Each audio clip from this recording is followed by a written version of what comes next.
Little storyteller. Emma held up the broken red crayon.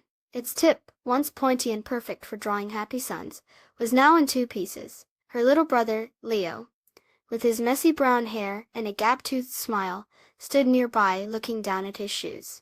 Emma's cheeks felt hot. Her favorite red crayon. Leo shuffled closer. He held out his hand. In his small palm was a bright blue crayon. It was his very favorite. He used it to draw big swirly oceans and friendly whales with smiling faces.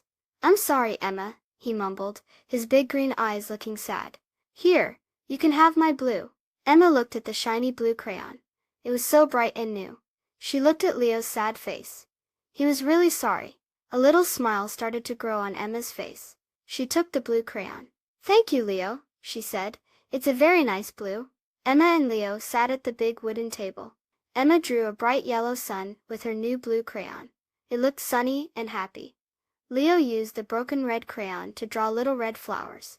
They weren't perfect, but they were still pretty. They looked at their drawings. Emma's sun shone brightly, and Leo's flowers bloomed on the page.